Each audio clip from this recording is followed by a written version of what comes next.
7 years ago, with the R15, Yamaha gave us the taste of serious super sport motorcycles. Since then, not much has happened in that space. But a couple of months have been really exciting because that is the first serious super sport we've got in some time.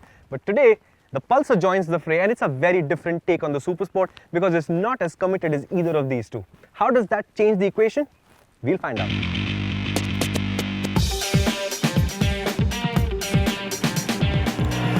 The Yamaha YZF-R15 has been amongst the most serious of the motorcycles we have had in India so far, especially in the affordable motorcycle space. It's that attribute, that focus, that's created the special place that this Yamaha has in our minds.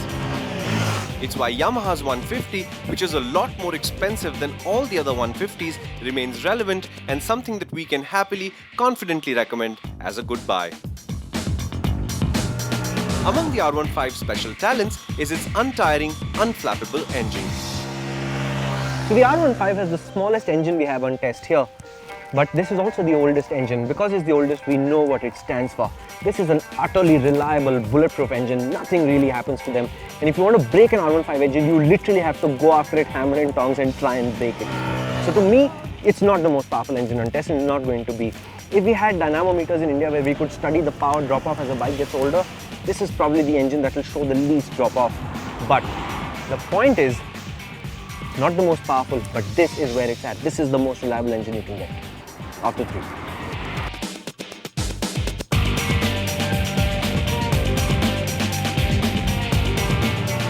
Least powerful motorcycle on the test, so clearly the engine is not the highlight of the R15 anymore.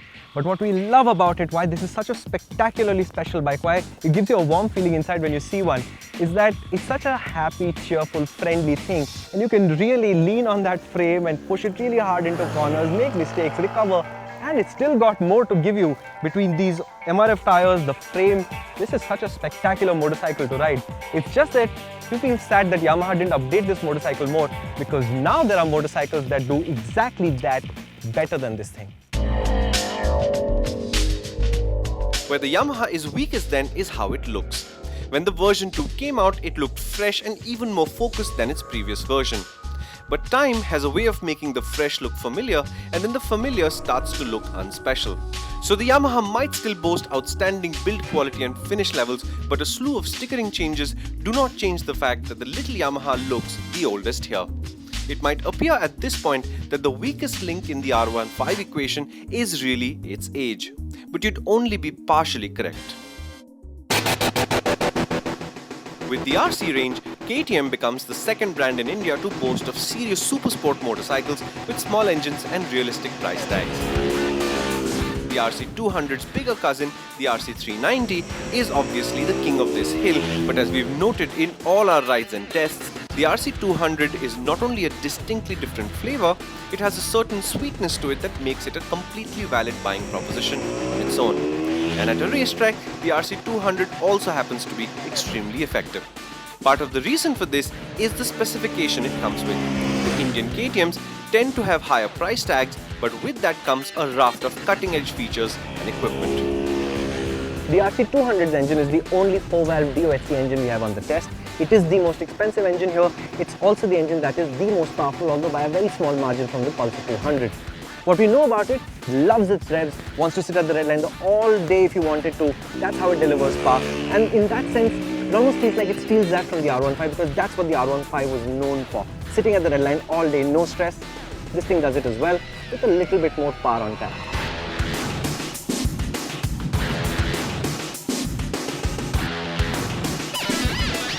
What I really like about the RC200 is its focus. It's a really sharp super sport motorcycle despite the fact that it's only a 200. What it does is trades in practicality, convenience. It doesn't care about these things. All it wants to do is give you maximum engine and chassis performance. And that it does. The styling sort of subscribes to that ethos too. It isn't definably pretty or classically good looking, but there's a purposeful menace to the design, and yes, like the Dukes, the design instantly identifies the RC as a KTM. Like the Duke 200, the RC has radially mounted brake calipers, the orange trellis frame, this time with a different subframe and sharper steering geometry, and that terrific looking pillion seat that mimics the look of a single-seater race bike. Look closer and you'll notice that the finish levels are very good. The build quality though is just good because OVERDRIVE's RCs all have had minor fairing rattles develop.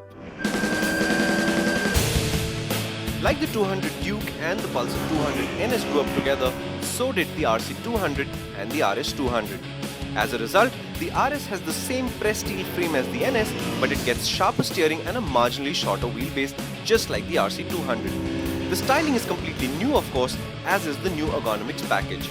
Similar changes have been made to the engine as well.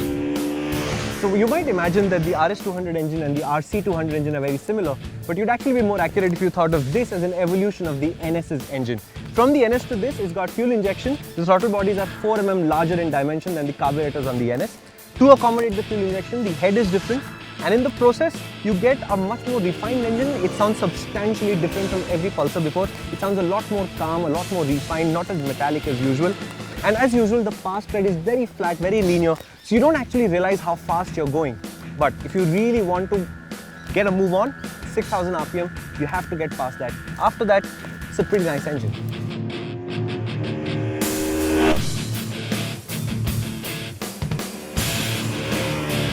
The highlight of the RS200 for me is, well, definitely not the styling.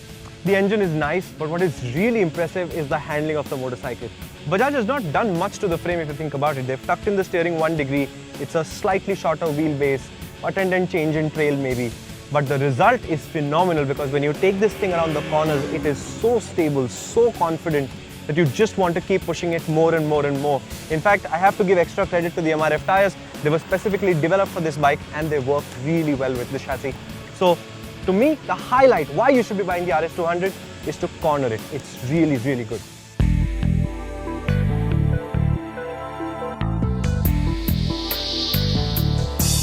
I wish we gave out a maximum style for money award because on that count, the Pulsar RS200 is a winner.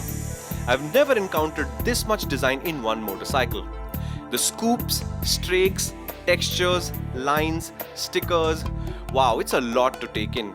I'd love to say that this makes the Pulsar ugly, but the fact is that the RS200 isn't pleasant to look at, but it's definitely got presence, especially in the flesh. More importantly, once you get past the incredible busyness of the design, you'll notice the average finish levels. Many panels on our test bike didn't sit right with each other, and equally average build quality, the fairing was rattling away audibly by the time we ended our test.